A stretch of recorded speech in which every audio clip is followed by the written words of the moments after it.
The phrase any given Sunday exists for a reason. We'll tell you what the Bills need to do to avoid an upset and what the Saints must do to hand the Bills their first loss of the season. Crossover Thursday starts now.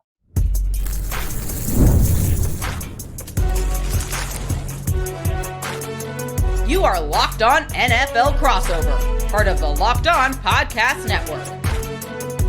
Your team every day.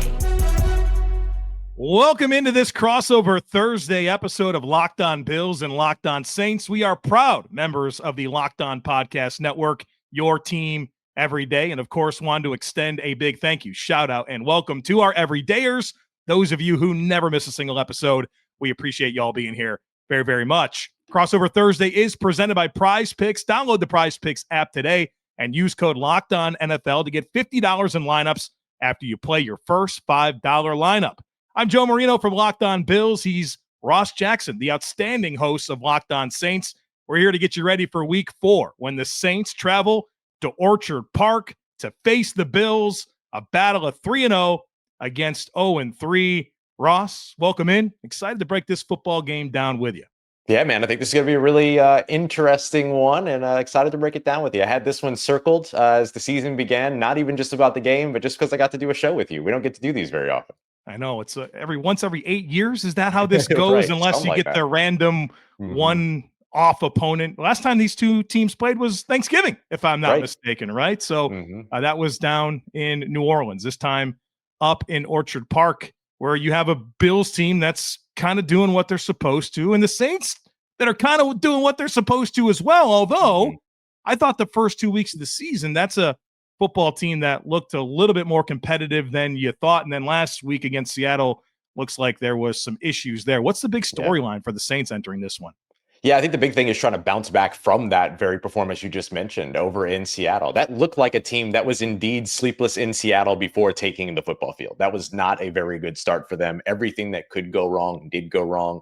Punt and return touchdown, blocked punt, missed field goal, interception that got called back. Like nothing went well for the New Orleans Saints in that game up against the Seattle Seahawks. They went in down 32 points. It's just the largest halftime deficit for that football team since 2005, Joe, two decades. Wow. And so that was a struggle of a game for them. And so this week is all about bouncing back. And that bounce back doesn't necessarily have to mean beating the Super Bowl contender Buffalo Bills. But certainly if they look any shade of competitive in Orchard Park, I think that's going to reflect positively on first-year head coach Kellen Moore and this New Orleans Saints team as they continue to embark upon their rebuild.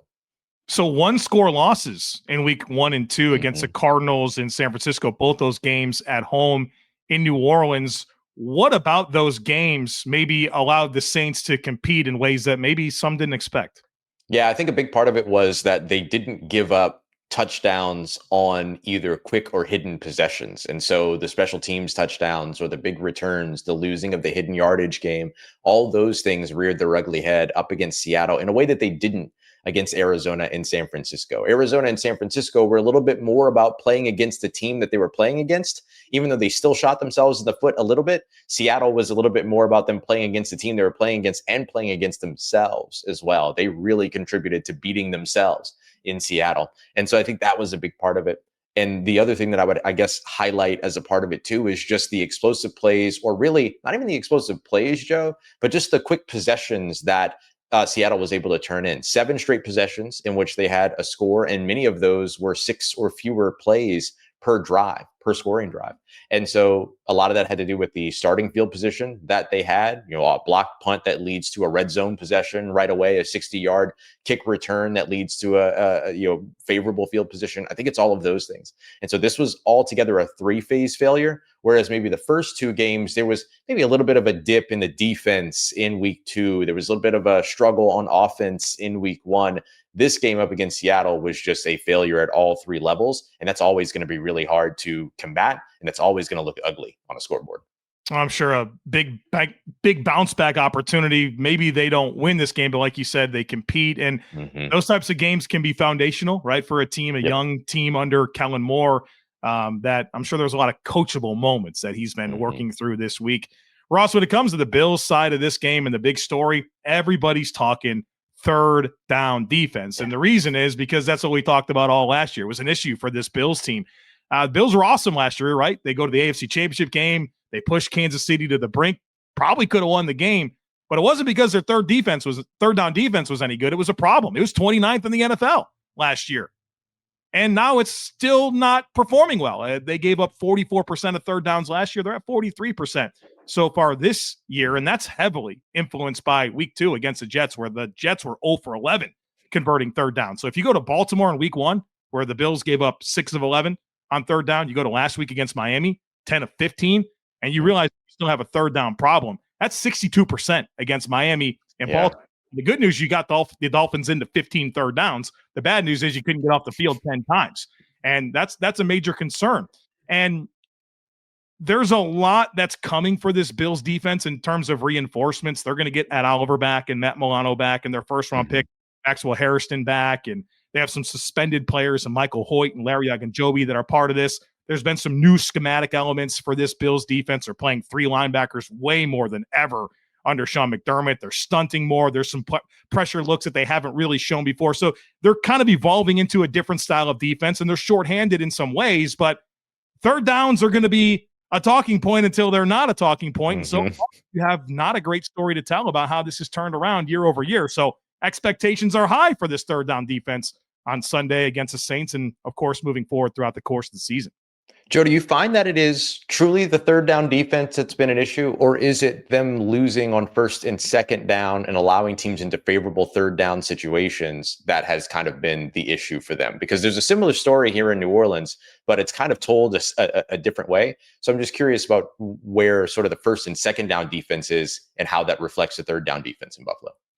Well, against Miami, they had Miami in so many third and longs that they just couldn't get off the field. And so I think at its core is not being able to consistently marry the pass rush with the coverage. And you got to have it. You got to have it. I thought that's kind of been at the crux of what the biggest issue is for Buffalo's third down defense is those things haven't married up well. And that's why I think you get excited about what's coming back because those players directly improve those areas of the team. But, you know, it's been a lot of third and longs that makes it very disappointing, especially you're going up against Tua. Tua's holding on to the ball. And he's finding the space outside. He's finding the space outside the numbers. So right. He's not pushing very far. It's very similar in New Orleans. New Orleans is over 45% in terms of third down conversion rate allowed over on the defensive side. And a lot of it is third and longs. They're a better third and short team than they are a third and long team. So I was curious about where that ranked. They're a better third and short team than they are a better third and long team. And so I was curious about maybe where that's at for Buffalo as well. But if they're having trouble with third and longs too, then maybe the sustaining of drives might be really important for both of these teams, right? You're trying to keep each of these defenses off the field a little bit. Yeah, no question about that. And if the pass rush and coverage isn't synced up against the Saints, well, they got some speed at receiver that could go a long way in deciding who wins this game. We're going to break down the matchups that will decide this game here on the other side of it. Folks, be sure to stick with us. The NFL season is here, and FanDuel is making sure you're ready for kickoff with a can't-miss offer. Folks, check this out. Right now, new customers, you can bet just $5. And if that bet wins, you're going to get $300 in bonus bets to use across the app. I love using FanDuel because I can bet however I want, whether that's spreads, over-unders, player props, same-game parlays. You can even jump in live with the live betting as the action unfolds. It just makes these games even more exciting to watch, whether it's your favorite team, your fantasy lineup, or just watching football on a Sunday. And there's some spicy stuff to check out in this Bills-Saints game. The spread, Bills are favored by 16.5. I know that there's high expectations for the Bills in this game, but this is still NFL football. That's a big spread. Maybe you like that. How about the over-under, Ross? I thought this was pretty interesting. The over-under is 48.5. That's the second highest projection of any game this week. So are you ready to play? Check it out, folks. Download the FanDuel app now by visiting FanDuel.com to get started. That's FanDuel.com to place your first $5 bet. When you think game day, you might not think Wayfair, but you should, because Wayfair is the best kept secret for incredible and affordable game day finds. Wayfair has everything you need to get your space ready this season, whether you're tailgating outdoors or cheering from your living room. And honestly, my wife and I, we just redid our patio. We extended it, so we had a little extra space. And my wife, she loves the outdoor TV. I love cooking outside. We needed some furniture. We went right to Wayfair. The selection was awesome. The pricing is incredible. We found everything that we wanted, and the delivery, it's fast, it's hassle-free, it's free. All of that's a lifesaver, especially when you want to get stuff in place before kickoff. So check it out, folks. Wayfair is your trusted destination for all things game day, from coolers and grills to recliners and slow cookers. Shop, save, and score today at wayfair.com. That's WAYFAIR.com. Wayfair, every style, every home. Joe Marino from Locked On Bills, Ross Jackson from Locked On Saints here to get you ready for Week 4. Bills Saints in Orchard Park. We want to talk matchups that will decide this game. And Ross, you look at this Saints team, looking for an upset, looking to improve. Where does your mind go when it comes to matchups that are going to dictate this outcome? Yeah, I'll start with what is one of the more obvious matchups that always seems to come up, but is big for this matchup in particular, or this game in particular. And it's the Saints offensive line going up against that Buffalo defensive line. We talked about the third down conversion rate and how, maybe those third and longs are still being given up. But if you can work yourself into some of those third and shorts, you're better off as an offense having, more of your playbook available to you and things like that. And so I think in particular, the offensive line for New Orleans, which could have Taliesin Fuanga back at right tackle, which we're expecting Trevor Penning to make his debut at left guard. He's now played left tackle, right tackle. Now he's moving to left guard here in the 2025 season. If those guys are able to pave the way a little bit in the running game in the first and second down opportunities, it's going to allow Kellen Moore to play more of his mixed down football that he likes to play. He wants you to not be able to know necessarily that this is a passing down versus this is a run down. He wants to be able to kind of have that full playbook available to him. And a team so far on the offensive side of the football that's created, Joe, just 0.71 yards before contact in the run game. 0.71 yards.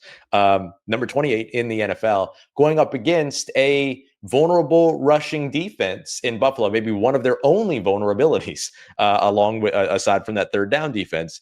That's a spot where I think the Saints have to be able to exploit. They have to be able to come out on top. And that goes back to what we opened the show talking about with the sustained drives. If you can run the football, you have a better opportunity to sustain those drives. I think that's where this kind of starts and ends for New Orleans, because they're yet to score an opening drive touchdown. They're yet to get off to a fast start. If they can control their offense a little bit and control possessions a little bit with that run game, then maybe they'll get into some better opportunities there.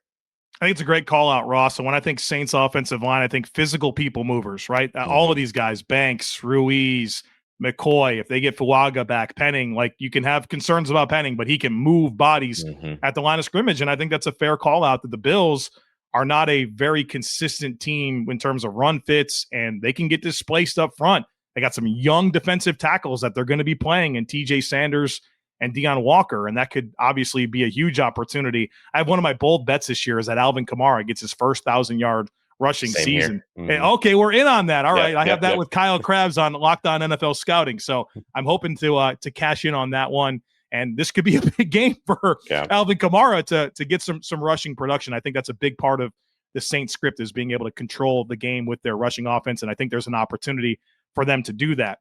I do have a Saints offensive line talking point that intrigues me from a Bills perspective, and it's more pass rush oriented. And it is the young tackles. It's Kelvin Banks at left tackle, a top 10 pick, but it's start number 4 for him. Fuaga, you said his first name correctly, so I'm not going to try that. That sounded like that was pretty tough. But Fuaga there at right tackle, this would be his season debut, if I'm not mistaken. He was there for the first 2 games of the year. 2 games of the year. He missed last week. So he missed last week. So he's coming back off injury, and Joey Bosa's been hot. Yeah, right. And we all concerned about, when the injury is going to come for Bosa, but it hasn't come yet. And he's looking really, really strong. And then you have Greg Rousseau, who's the other pass rusher in Buffalo off the edge, and just got paid the new contract, $20 million a season.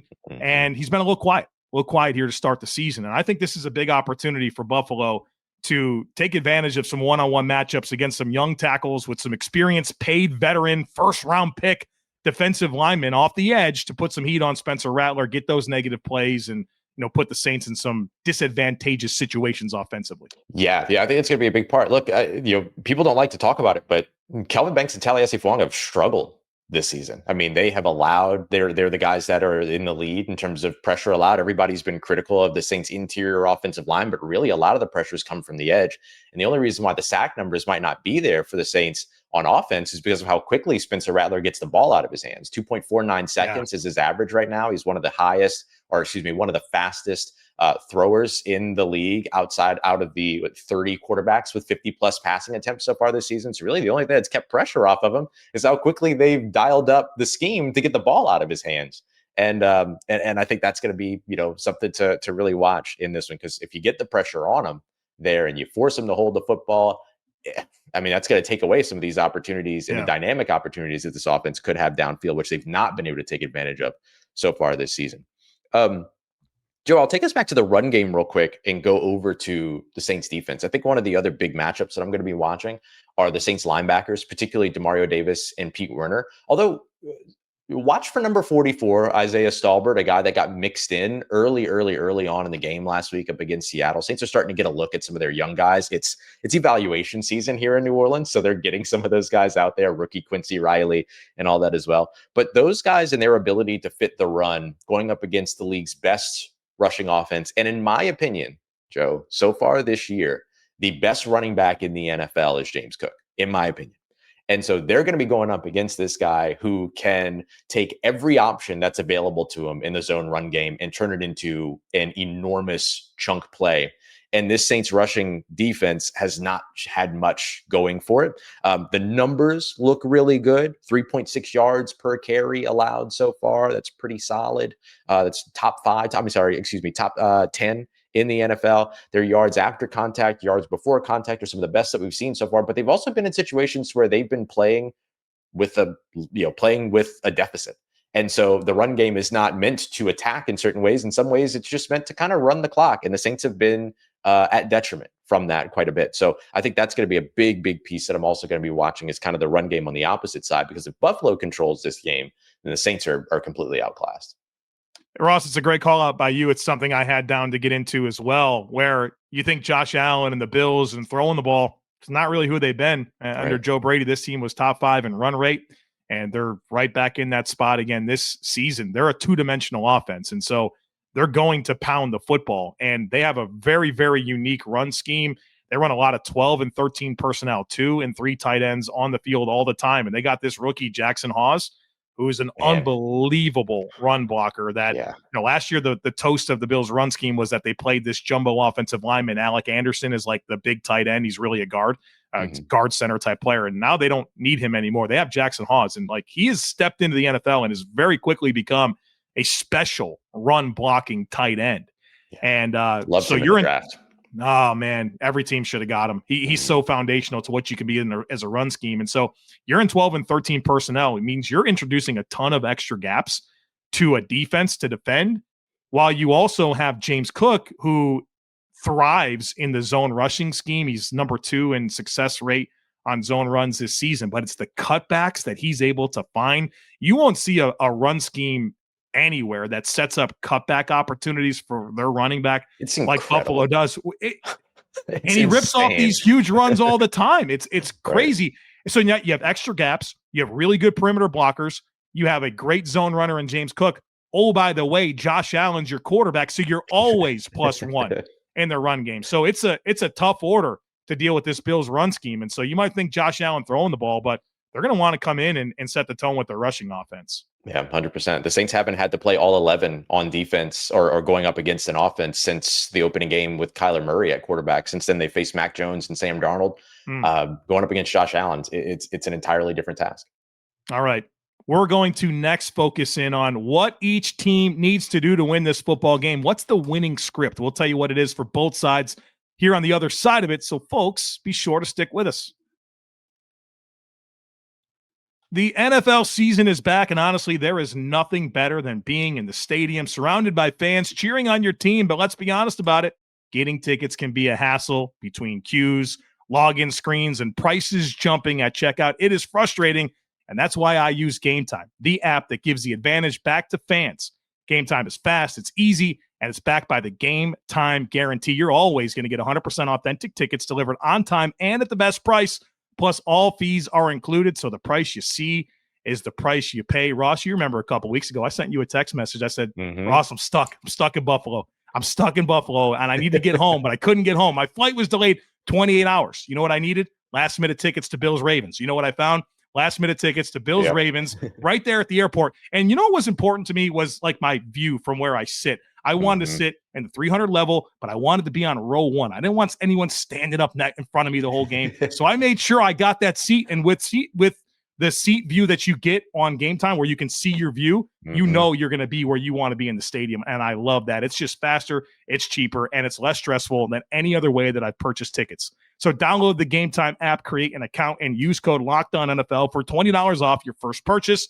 Terms apply. Again, that's promo code LOCKEDONNFL for $20 off. Swipe, tap, ticket, go. Download Game Time today. Joe Marino from Locked On Bills, joined by Ross Jackson of Locked On Saints. We're now going to focus our conversation on what each team needs to do to win this football game. I have 3 things down. I'm sure Ross does as well. Your top key for Saints to get this dub.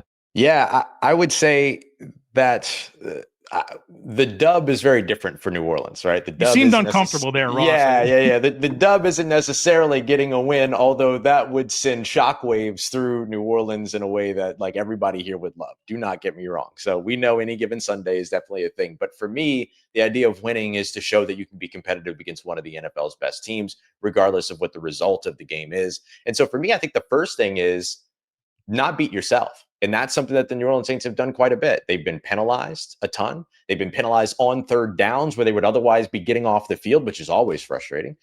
They have had these special teams issues. They've had other issues that have kind of been them shooting themselves in the foot. So the first thing they got to do, Joe, is play the opponent, not play the opponent and themselves. I think that's the first thing they've got to get figured out is cleaning up some of those disciplinary issues, procedural issues, pre-snap penalties when they're trying to do tempo and motion and keep their offense, kind of the easy buttons going. And then, some foolish penalties as well, like some unnecessary roughness things and stuff like that. Like the extracurriculars need to be cut out. You're not a good enough team for that kind of stuff. And so that's got to be the first thing that this team has to do is not create an additional opponent for themselves on Sunday. One of the hard truths in the NFL is accepting that games are lost more than they are won. So don't beat yourself. And I think once teams kind of figure that out, that's when you can kind of find your stride and mature as a football team. And it takes time, right? This is game 4 under Kellen Moore. So obviously some growing pains there. For me with the Bills, it really just comes down to, number one, playing sound situational defense, third downs and red zone. We talked about it in segment 1. The Dolphins got into 15 third downs. The Bills allowed them to convert 10 of them. You got to get off the field on third downs. And then you got to be able to stop teams in the red zone. So far, the Bills have allowed 5 touchdowns and 7 trips to the red zone. And it's 71%. That's 27th in the NFL. The Bills are going to be a serious Super Bowl contender.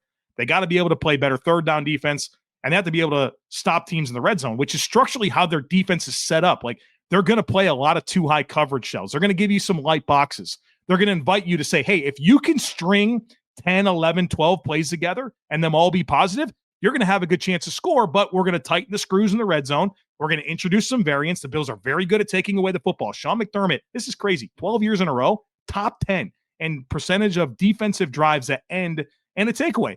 That's not normally sustainable, Ross. No. You know, ball. It's 12 years in a row. With Sean McDermott, it is. We assume that it's going to happen. So the problem with that formula is you got to stop teams in the red zone, and you got to stop them on third down. And right now, it's been a problem that's lingering into another season.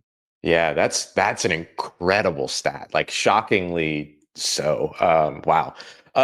I think the next thing for New Orleans is that they've got to be prepared for this game. It's going to be on full display very quickly if they come in as underprepared as they came in up against the Seattle Seahawks.